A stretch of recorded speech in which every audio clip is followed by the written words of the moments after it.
Bueno, muchísimas gracias por la invitación nuevamente a la doctora Yolima, muchísimas gracias a todos.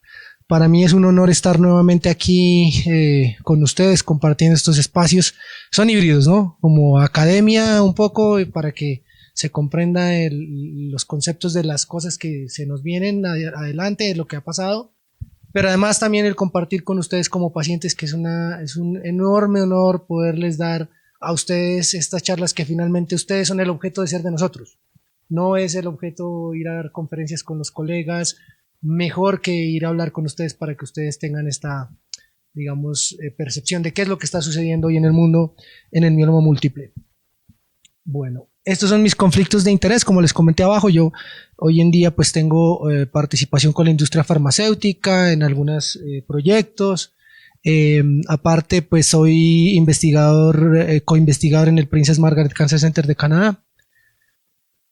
Y bueno, esta diapositiva que a mí me gusta mucho es para mostrarles un poco qué es lo que está pasando en los tumores hematológicos. La supervivencia está mejorando más que en los tumores sólidos. ¿Por qué? Por el desarrollo de las nuevas terapias, de las nuevas tecnologías. El desarrollo en hematología oncológica está siendo mucho más rápido y con mejores resultados. Y esa es la razón por la que los tumores hematológicos, el blood cancer, es, digamos, hoy en día de mejor pronóstico que, por ejemplo, los tumores de pulmón, de próstata, de mama o de intestino, ¿cierto? Entonces, bueno, habiendo dicho eso, en el mieloma múltiple, la historia del mieloma múltiple es muy interesante. El primer caso de mieloma múltiple de la historia se dio en 1844 en una paciente que se llamaba Sarah Newbury, y esa paciente cuando arrancó tratamiento en 1844 era paciente del doctor Samuel Solly en el Reino Unido. Y el primer tratamiento conocido para el mieloma múltiple fue las semillas de ruibarbo y las cáscaras de naranja. ¿Pueden creerlo? Y con ese tratamiento la paciente apenas tuvo una supervivencia de 5 días. Pues obviamente no nos servía. Pero entonces después, digamos ya después de un tiempo, ¿cierto? El tratamiento del mieloma clásico, y no sé si algunos de ustedes tuvieron experiencia como pacientes, fue el melfalán y la prednisona por muchos años. Se trató el mieloma con melfalán y prednisona hasta que llegó el trasplante autólogo de progenitores hematopoyéticos, que básicamente la mayoría de pacientes lo reciben hoy en la esfera mundial. Por supuesto que hoy en día tenemos que trabajar en el acceso a trasplante en el país, porque ya hemos mostrado varios estudios en el que hemos visto que el acceso a trasplante en nuestro país y en Latinoamérica es bastante bajo, ¿sí? La experiencia que yo tuve siendo jefe del servicio de hematología del Instituto Nacional de Cancerología fue que logramos mejorar ese acceso al trasplante creando una unidad de mieloma múltiple hace más de un año, ¿sí? Y hoy en día podemos decir que gran cantidad de pacientes se terminan trasplantando cuando son tratados en el instituto. Y después entonces llegan los inhibidores del proteasoma, que ustedes ya han escuchado, el bortezomib, por supuesto, el carfilzomib, los anticuerpos monoclonales como el daratumumab, y ustedes ven que cada vez que se va a introducir una terapia, el porcentaje va subiendo, ¿cierto? Este es el porcentaje de pacientes que viven, ¿cierto?, a 5 años. Y entonces antes, cuando solamente teníamos los esteroides, pues aquí menos del 5%, y vemos que cuando las terapias se van descubriendo, entonces hoy en día estamos como en el 60% de supervivencia a 5 años, y estamos en esta esperanza, los CAR-T, ¿no?, que básicamente son los receptores antigénicos quiméricos que están dentro de las células. Una cosa que hay que ser claro es, hay que decir que el mieloma múltiple sigue siendo una enfermedad incurable en su concepción. Por supuesto que curamos a algunos pacientes, pero es una fracción muy pequeña de pacientes, un 5% de pacientes que terminan la terapia y no la vuelven a necesitar nunca más, 5 o 10% de pacientes dependiendo de la serie. Pero como ustedes ven aquí, esto es, cada vez que va bajando la curva quiere decir que un paciente va recayendo, que van recayendo. Y es diferente a lo que pasa en los linfomas, por ejemplo, en el linfoma B difuso de célula grande, o en el linfoma Hodgkin, en el que ustedes ven, arrancamos terapia y la mayoría de pacientes sobreviven a largo plazo. Esto es lo que tenemos que lograr en mieloma, más o menos un comportamiento así, o bueno, en todas las enfermedades, mantenernos por acá, o sea, es decir, ese es en lo que estamos trabajando en cáncer y en lo que estamos investigando, en tratar de que la mayoría de personas tengan una buena calidad de vida, o sea, que tengan una muy buena supervivencia a largo plazo, pero que además tengan buena calidad de vida, sin sufrir las reacciones adversas de los medicamentos, como la neuropatía, por ejemplo, que muchos de ustedes saben que lo que nosotros en inglés llamamos el tingling, que es como las punzadas, ¿no? El entumecimiento y todas estas cosas, pues tenemos que tratar de mejorar también con medicamentos eso. La mejoría del pronóstico en general, ¿por qué se ha dado en los últimos años en hematología? El uso de tripletas, es decir, siempre que el mieloma múltiple se va a tratar, hay que tratarlo con 3 medicamentos, ¿cierto? Por ejemplo, hoy en día el protocolo del instituto, creo que no ha cambiado, es el BRD, bortezomib, lenalidomida, dexametasona. No se puede utilizar bortezomib, talidomida, dexametasona, bortezomib, ciclofosfamida, dexametasona. Alcanzar respuestas más profundas en MRD es algo en lo que tenemos que tratar de trabajar, es decir, que cuando nosotros hagamos una médula ósea identifiquemos muy poquitas células de mieloma ahí, y cuando los pacientes alcanzan eso, tienen unas supervivencias más largas. Y la terapia continua o el mantenimiento, lo que hablábamos hace un rato, no se para. El tratamiento nunca se debe parar. En algunas ocasiones lo paramos por reacciones adversas, pero el tratamiento debe ser terapia continua, con el lenalidomida, que es el medicamento que más ha mostrado beneficio, o con cualquier otra cosa como el bortezomib, por ejemplo. ¿Qué tenemos que tener en cuenta? Tenemos a grandes rasgos 2 mielomas. Esto lo hice así para un poquito ser más sencillo el asunto. 2 mielomas tenemos, 2 grupos, pero en realidad son muchos tipos de mieloma. El mieloma múltiple no es una enfermedad, pero aquí podemos dividirla en 2. El mieloma de alto riesgo y el mieloma de riesgo estándar. El mieloma de alto riesgo es el que la mediana de supervivencia global es de menos de 3 años. ¿Cómo la estima uno? Haciendo las pruebas de citogenética que les había comentado anteriormente, ¿cierto? La delección del 17P, la translocación 414, que ustedes deben haberlas visto en sus historias clínicas, ¿cierto? Y tenemos que trabajar identificando más alteraciones citogenéticas, las alteraciones del 1q gain o 1p loss, que es la pérdida del cromosoma 1 o la ganancia de copias en el cromosoma 1. Pero miren que en los pacientes de riesgo estándar, o sea, cuando no tienen esas alteraciones citogenéticas y cuando no tienen un perfil, digamos, citogenético o molecular o por secuenciación malo, los pacientes pueden tener supervivencia hasta de 10 años. Es una esperanza enorme para los pacientes, ¿sí? Porque los pacientes pueden decir, no, pues que la mayoría de estudios son 5 años. Cuando son de riesgo estándar y tienen muy buenas respuestas, puede ser de 8 a 10 años. Esa es una esperanza para los pacientes, una esperanza que digamos, hay que trabajar cuando no hay una receta. Pero entonces tenemos este otro mieloma, que es el mieloma doble hit, en el que existen alteraciones que hoy en día no estamos estudiando en Colombia, la mayoría de veces, que es las alteraciones del 1Q, ¿cierto? La P53, que es el de del 17P, en el que la supervivencia puede ser muy corta, de 15.4 meses, es decir, un poquito más de un año, y la supervivencia global menos de 2 años. Entonces aquí también tenemos que trabajar qué darles a estos pacientes para que vivan más, mejor y con menos reacciones adversas. Entonces, ¿qué tenemos hoy en día para tratar el mieloma en nuestro país? Tenemos inmunomoduladores como la talidomida, la lenalidomida, tenemos inhibidores del proteasoma como el bortezomib, el carfilzomib o el ixazomib, tenemos anticuerpos monoclonales como el daratumumab o el isatuximab, que está próximo a aprobarse, y los corticoides, que pues obviamente este es el coco del mieloma múltiple, porque contra los corticoides a veces tenemos que tratar de pelear por las reacciones adversas, ¿no? Eso que se siente que es el crash, que usted le pone la dexametasona a la prednisona y el paciente al tercer día está como que ya no se puede levantar, no puede dormir. Todas estas cosas hay que también tratarlas, porque no solamente se trata de poner medicamento, sino también de tratar las complicaciones y hablar con el paciente para ver qué está sintiendo y cómo podemos manejar eso, dándole medicamentos para que duerma mejor, tratando de darle medicamentos para manejar la diarrea de la lenalidomida, ¿cierto? Cosas por el estilo. Entonces, cuando el paciente recae a esas 3 terapias, pues el pronóstico no es tan bueno. Cuando el paciente es doble refractario, es decir, que ha recaído a la lenalidomida y al bortezomib, la supervivencia es de apenas 7.5 meses, menos de un año. Y cuando tiene triple o 4 refractarias, es decir, se incluye el anticuerpo monoclonal, la supervivencia puede ser hasta solamente de 5.1 meses. Por eso es una responsabilidad enorme saber qué vamos a tratar, cómo vamos a tratar el mieloma después, ¿cierto? Los dobles refractarios incluyen bortezomib y lenalidomida, y los triples refractarios un anticuerpo anti-CD38. ¿Qué estrategias entonces tenemos para tratar el mieloma cuando pasa eso? Ustedes ven que el pronóstico, pues cuando ya se recae lo que tenemos, pues el pronóstico se vuelve malo. Entonces, ¿en qué estamos trabajando hoy en día? En traer estas cosas para Colombia, porque no están disponibles, ¿cierto? Primero, como les decía abajo, primero la primaria, creo que esto es lo primero que tenemos que traer, que es el belantamab mafodotin, ¿cierto? Que es mucho más fácil de manejar y mucho más fácil de introducir a los hematólogos en las complicaciones de este tipo de terapia. Sí produce alteraciones oculares, pero son manejables. Los acopladores biespecíficos o los BiTEs, de los que les hablé abajo también, el teclistamab, el belantamab, cebostamab, el Amgen BiTE, hay otros que básicamente están dirigidos contra el antígeno de maduración de la célula B, y las CAR-T. básicamente, que fue lo que les hablé abajo también, terapias inmunoafectoras y otros medicamentos como el selinexor, la iberdomida, el melflufen y los CELMoDs que están en etapa de estudio. O sea, estamos mirando a ver si están sirviendo o no están sirviendo para estos pacientes. Sin duda alguna, como ustedes ven, nosotros hemos atacado el mieloma por diferentes frentes. Inmunomoduladores, a través de unas moléculas específicas donde actúa la lenalidomida, que es el cerebrol, ¿cierto?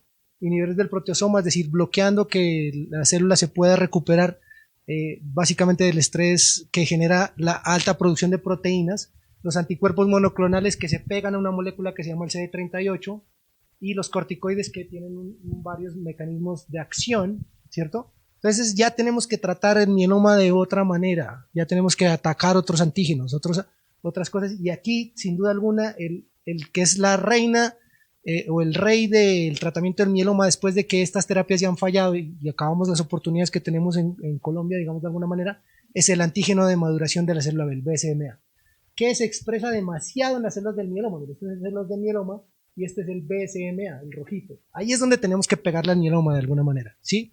Pero hoy en día aquí no podemos hacerlo, no podemos pegarle a eso porque no tenemos los medicamentos, ¿cierto? Y esto, pues digamos, este antígeno lo que promueve es el crecimiento de las células del mieloma, ¿no? A través de pues, sus ligandos. Entonces, cuando el antígeno está prendido, digamos, porque se genera mucho, cuando se pegan las moléculas que lo hacen crecer, pues el mieloma crece demasiado, es ahí donde tenemos que impactar básicamente. Entonces aquí tenemos lo que les decía, primero la primaria, el belantamab mafodotin, ¿cierto? ¿Cuánto les dije yo que era la supervivencia de los pacientes que ya recaían en las 3 terapias? ¿Cuánto? 7 meses, 5 meses. Y miren la mediana cuánto está acá con belantamab, 15 meses. O sea que estamos casi dándole 10 meses más, ¿no? Y obviamente esto está, digamos, pues obviamente mejorando el pronóstico, pero hay algunos pacientes que si responden bien, la curva de supervivencia puede estar más por acá arriba, ¿no? O sea, digamos que es una muy buena opción. Las células CAR-T, como les comenté abajo, entonces, básicamente tenemos nuestras células T, son las que nos están defendiendo todo el tiempo del cáncer, de los virus, etc. Pero infortunadamente este receptor no es específico para los tumores. Y estas células T, las azulitas, se cansan, están así exhaustas, y ya no puedo más, necesito ayuda, ¿cierto? Entonces lo que hacemos es, cuando ya hemos agotado las otras terapias convencionales, la quimio, pues lo que intentaremos hacer es ayudarle un poco más a nuestro propio sistema inmunológico, a volverlo más inteligente, a volverlo más activo contra las células tumorales, ¿sí? Estos receptores existen dentro de nuestro cuerpo, pero no están específicamente dirigidos contra el mieloma. Lo que tenemos que hacer es cambiar esos linfocitos genéticamente para que ataquen al mieloma, ¿cierto? Entonces, ¿cómo lo hacemos? Básicamente, aquí ven ustedes que esto no se acopla muy bien, ¿cierto? Acá sí se acopla muy bien, y eso es lo que hacemos, cambiar este receptor antigénico formando una quimera para que se le pegue mejor a la célula tumoral y sea capaz de matarla. Entonces las CAR-T es un tipo de tratamiento, como les dije abajo, que es bastante complicado, se necesitan sitios especializados para poner las CAR-T, ¿cierto? Generando ese gancho para que pueda atacar a las células tumorales.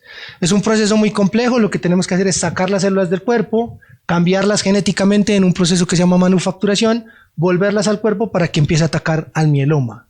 Y la primera fase entonces es la leucaféresis, es sacar las células T, ¿cierto? Esas células se mandan a una compañía que las manufactura. Los CAR-T comerciales que tenemos son de Janssen, de Bristol, ¿cierto? Pero infortunadamente esto vale muchísimo dinero, vale $450,000. Eso es en donde tenemos que trabajar, bajarle el precio a eso, ¿no? Y las células CAR-T ya son, digamos, hechas. Ustedes ven que ya expresan aquí los antigenitos que están dirigidos básicamente contra el tumor y van y se devuelven al cuerpo para matar al tumor, ¿sí? Esta es la maquinita que se necesita, se llama el Prodigy. Es de una compañía que se llama Clinimax y que pues básicamente una buena noticia es que esto ya está en camino a tener uno de los centros en el país y trabajaremos pues para que esto sea una realidad para poder generar células CAR-T acá, ¿cierto? Como les mostraba abajo, entonces este es el sistema inmunológico probablemente en esa fase del mieloma cuando ya está cansado, el sistema inmunológico dice ya no puedo más, necesito ayuda, ¿cierto? Y esta es la célula tumoral, entonces la célula tumoral se aprovecha de eso y empieza a crecer, ¿cierto? Entonces lo que tenemos que hacer es generar una quimera. ¿Qué es una quimera en la mitología griega? Era un monstruo de 3 cabezas, una de león, una de macho cabrío, una que le salía del lomo y la última de dragón. Y ya entonces este leoncito se vuelve este monstruo atacando a la célula tumoral. Eso es lo que es generar un CAR-T, básicamente para que se lo lleven en la mente. Esta es una fotografía que tienen que tener ustedes en su mente de qué es lo CAR-T. Sistema inmunológico exhausto, ya no da más, la célula tumoral saca ventaja de eso, nosotros dimos listo, vamos a hacer el proceso, sacamos las células T, les dimos venga, les vamos a ayudar un poquito, hacemos la quimera y las ponemos otra vez dentro del cuerpo para que vayan a atacar al tumor. Eso es lo que es un CAR-T. Estos son los tipos de CAR-T, ¿no? Los que son de primera, de segunda, tercera y cuarta generación. Básicamente, ¿qué cambia? Es la cantidad de dominios coestimulatorios. Es una cosa muy complicada que es ya más biológica, pero lo que quiero comentarles es que los que tenemos actualmente son los de segunda generación, que tienen una molécula coestimulatoria y esos son los que tenemos actualmente, pero ya vamos en investigación en los de tercera, cuarta generación y en una cosa que se llama las TRAC T-cells, que son unas CAR-T que son capaces de atacar varios tumores, que generan citoquinas y son capaces de atacar otros tipos de tumores. Entonces, lo que les decía, tenemos que poner una quimioterapia que se llama la terapia de linfodepresión. Como están esos linfocitos allá, ¿cierto? Exhaustos, y esos todavía están allá porque no los alcanzamos a sacar todos. Cuando ponemos la quimioterapia de linfodepresión, básicamente es como al leoncito que está afectado, decirle, venga, quite que necesitamos que genere espacio para la quimera, o sea, para el monstruo necesitamos que entre al cuerpo y no empiece a pelear con los otros linfocitos que ya están exhaustos, que son el leoncito ahí que está agotado, ¿cierto? Esa es la quimioterapia de linfodepresión, no es una quimioterapia atacando al mieloma, sino atacando, digamos, de pronto generándole el espacio a las CAR-T para que se puedan ir allá a la médula. Y después a la sangre periférica, perdón, y después de la linfodepresión, entonces ahí es donde ya ponemos las células CAR-T. Volvemos a ponerlo por la venita, no se necesita poner por ninguna otra parte más que por una vena, ¿cierto? Entran al cuerpo y empiezan a atacar el tumor. Eso es lo que pasa entonces. El antígeno, básicamente, esta es la célula tumoral, este es el BCMA, ¿sí? Este CAR-T tiene hagan de cuenta que aquí hay unos receptores que no se pueden pegar acá, entonces lo que tenemos que tratar de hacer es meter la quimera aquí dentro del linfocito, ahí la metimos, ahí el linfocito la ataca y ahí el linfocito le destruye la célula tumoral, ¿cierto? Entonces, retomando los pasos, primero hacemos una colecta, sacamos las celulitas del cuerpo, manufacturación, mandamos a células a otro lado para que les metan el CAR-T, ¿cierto? Porque están el CAR. La terapia de linfodepresión para hacerle espacio, después la infusión de las células CAR-T, después el seguimiento que es a corto 30 días, que es donde se presentan las mayores complicaciones, y después al día 30. Los primeros 30 días las CAR-T empiezan a atacar el tumor, pueden destruir algunas células normales, que eso es lo que nos toca estar pendientes porque se bajan las plaquetas, se bajan los glóbulos rojos, pero eso se puede controlar en la mayoría de pacientes. Y la liberación de citoquinas, que es lo que causa los daños colaterales. Entonces puede haber, como las CAR-T están allá atacando el tumor, se genera una gran cantidad de moléculas que están ahí como en la guerra, y eso genera que el paciente tenga fiebre, que se le baje la presión, que tenga alteraciones a veces neurológicas, y eso tenemos que tratar de controlarlo dentro de la hospitalización, que generalmente 7 a 15 días. Y la buena noticia es que en las CAR-T solamente se recibe una infusión, no hay que dar varias. O sea, no es un tratamiento que toque tomarse todos los días, que toque ponerlo por ciclos, no. Se saca la célula, se pone las células y hasta ahí llegamos, ¿sí? A 30 días, entonces el paciente puede ya retomar sus actividades normales, el seguimiento periódico, sobre todo para la detección de complicaciones como alteraciones de los recuentos de la sangre, que se bajaron las plaquetas, que se bajaron los glóbulos rojos, la vigilancia de infecciones, porque pueden pasar, ¿cierto? Porque las células CAR-T están dedicadas al tumor, entonces, por un lado, digamos, entre comillas, se descuidan los virus y las bacterias, etcétera. Y la vigilancia de una potencial recurrencia que puede pasar. Las CAR-T, tengo que decirlo, no son curativas hoy en día, pero sí tienen una gran expectativa de prolongar la vida, a pesar de que el paciente no se cure, de prolongar mucho más la vida con una muy buena calidad de vida. ¿Cuáles son los beneficios de la terapia CAR-T? Miren ustedes el estudio que les mostraba abajo. Los pacientes que reciben CAR-T tienen una tasa de respuesta global del 97%. Es decir, de 100 pacientes, 98 responden. Eso es buenísimo, ¿sí o no? De los pacientes que no reciben CAR-T, sino que reciben reciclaje de terapias, solamente responden un 31%. Pero lo más importante del asunto es qué pacientes alcanzan la respuesta completa, que eso es lo que necesitamos que pase, ¿cierto? O sea, que no sea una respuesta ahí como que sí bajó la carga del tumor, sino que todas las células se fueron.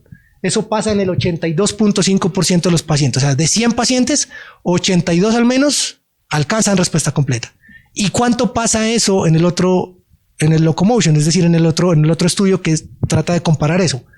0. O sea, este es un estudio de todo o nada. Acá 82% responden, acá no responde ninguno cuando las poblaciones son ajustadas. Por eso es que esto es novedoso y es muy bueno. Pero esa respuesta se ve trasladada en supervivencia. O sea, aquí cuando ustedes ven esta curva es que todos los pacientes acaban recayendo y muriendo, ¿cierto? Digamos recayendo porque esto es progresión. Y los pacientes que tienen CAR-T, miren ustedes dónde va la curva, no se alcanza la mediana. Y van acá en 36 meses, 3 años. Y acá estamos hablando de 6 meses, 9 meses. ¿Sí? O sea, eso es un beneficio, digamos, importante. Y esto es en supervivencia global. O sea, es decir, estos pacientes viven más que estos. Los azulitos son los que recibieron CAR-T, Cilta-Cel. Estos rojitos y anaranjados son los que no reciben CAR-T porque reciben terapias convencionales, como reciclaje. Como le pusimos bortezomib al principio, pongámosle bortezomib otra vez. Pues eso no genera un poco de respuesta, pero no es de gran beneficio. ¿Listo? La toxicidad, entonces lo que les decía yo, el CRS y el ICANS, que básicamente es la toxicidad porque se les baja la presión. Eso es lo que pasa. Cuando las células CAR-T atacan el tumor, se liberan una gran cantidad de citoquinas, son como unas pepitas que lo que hacen es que se baje la presión, que se genere fiebre, ¿cierto? Y eso pues tenemos que controlarlo con los medicamentos, que el primero se llama tocilizumab, que tenemos que ir trabajando también además para tener regulación para eso, porque de nada tiene que ya nos llegue el CAR-T, pero después ya no tenemos el medicamento para controlar las complicaciones, nos toca ir trabajando también en eso. Y el ICANS, que básicamente es la toxicidad neurológica, es decir, que los pacientes pueden llegar a tener alteraciones de la memoria, pero también pueden llegar a tener convulsiones. Eso no pasa en la mayoría de pacientes, pero hay que estar en esos 15 días que nosotros tenemos a los pacientes vigilándolos a un mes, tratando de que esto no pase y si pasa, tratarlo. ¿Qué problemas? No tenemos acceso fácil, estamos trabajando en ello para poder ofrecerlo en Colombia y en Latinoamérica. No hay ningún centro en toda Latinoamérica que tenga terapia CAR-T. Hoy en día solamente Brasil, con una amiga que tenemos que es la doctora Vania Hungria y el doctor Breno Moreno Guzmão, ellos están arrancando ahorita terapia CAR-T con ensayo clínico en Brasil, pero es que los brasileños son muy buenos investigando. Acá el problema que nosotros tenemos es que no nos juntamos todos para lograrlo. La idea es que nos juntemos todos los profesionales que estemos trabajando en esto, ¿cierto? Como bajarnos un poquito del ego y decir, venga, vamos a trabajar juntos y tratar de lograr. El costo puede ser prohibitivo porque cuesta $450,000, eso no lo paga nadie. Pero lo que estamos trabajando es que esto se genere a un precio más asequible. $50,000, casi lo mismo casi lo mismo que cuesta un trasplante. Eso muy posiblemente lo vamos a lograr a futuro con unos CAR un poco más baratos.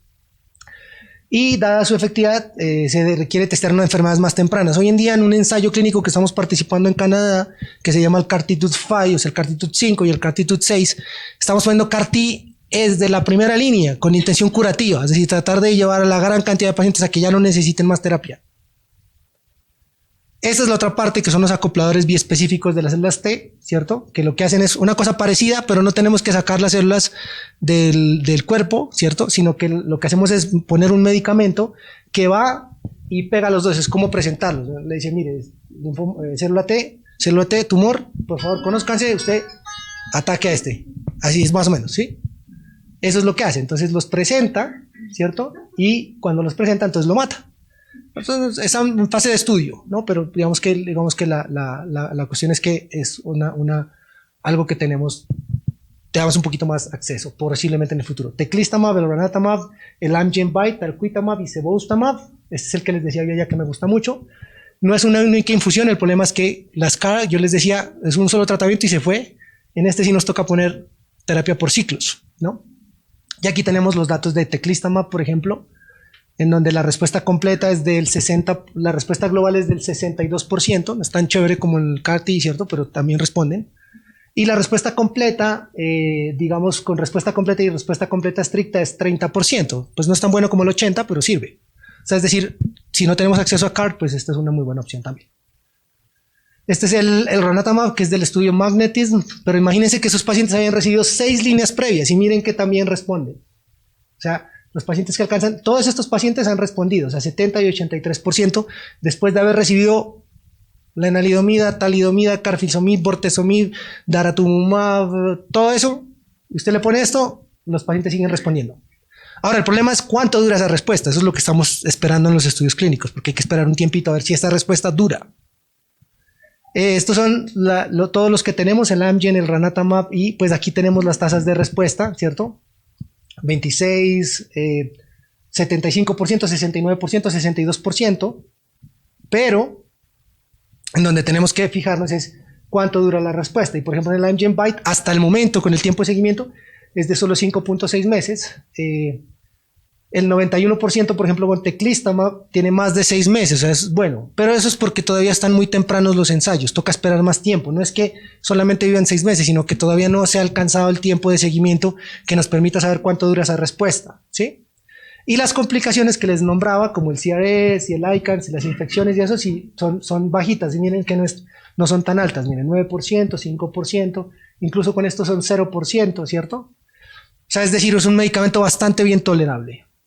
Este es el Talquetamab, ¿sí? Que tiene unas respuestas también de 66 y 70%, y la mediana no está alcanzada, y la respuesta, digamos, global es del 83%, y la mediana de seguimiento, la mediana de no se alcanza, es decir, el 50% de los pacientes siguen vivos con esta terapia.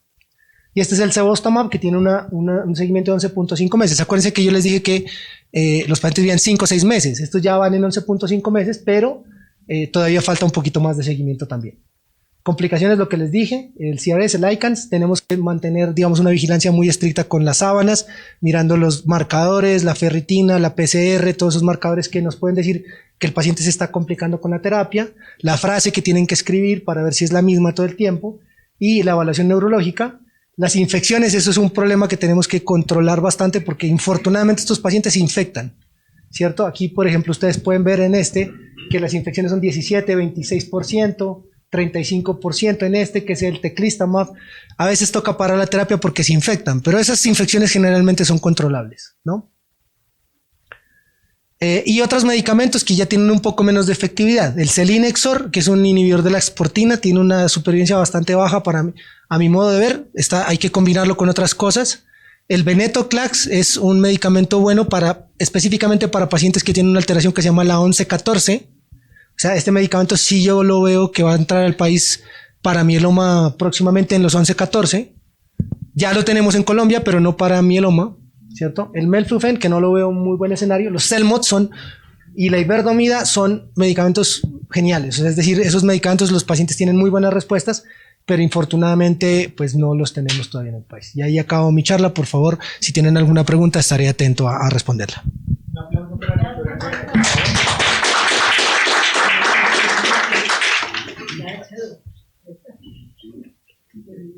¿Alguien tiene alguna pregunta en este momento? ¿En qué pacientes se deberían tratamientos que tengan avanzado el mieloma o que no les esté funcionando el tratamiento actual son viables? ¿Que van a acceder cuando lleguen a Colombia? Sí, por supuesto. La idea es que nosotros tengamos CAR-T para ofrecer a los pacientes. Como les decía abajo, hay que trabajar muy duro. Sí. Es decir, esto no se puede hacer solo. Aquí la frase de una sola voluntad no aplica muy bien, entonces nos tenemos que conectar varios, ¿cierto?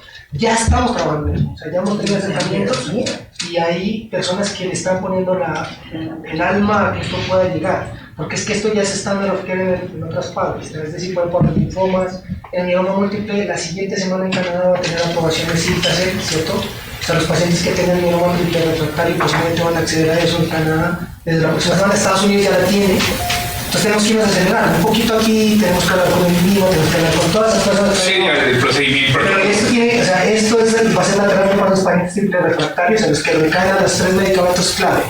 Lena, inhibidor de proteción humanitaria, tumba o cualquier monoclonal antibody, tienen que proceder con cualquiera de estas terapias novedosas. Yo les decía abajo, primero la primaria. Belantamab me parece a mí que con eso podemos arrancar y coger experiencia. Hay que manejar la toxicidad ocular del belantamab, hay que hacer una serie de cosas, digamos, interesantes, ¿cierto?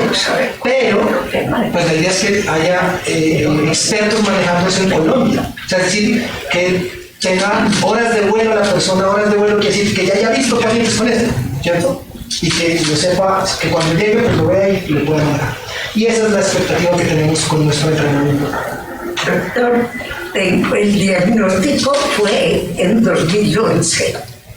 Hasta el 19 tuve quimio y lenalidomida.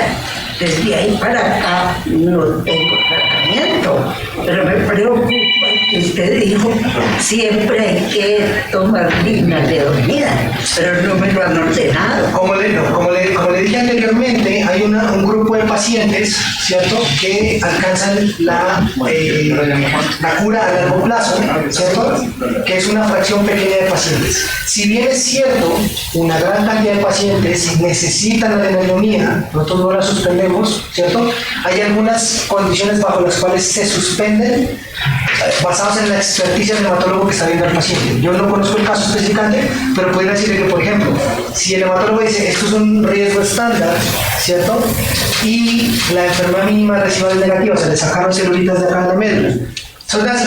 Probablemente el hematólogo es mucho más juicioso, digamos, en el tema de la evaluación de la respuesta, y seguramente se aseguró de que no va bien células tumorales para el momento en el que suspendió la terapia.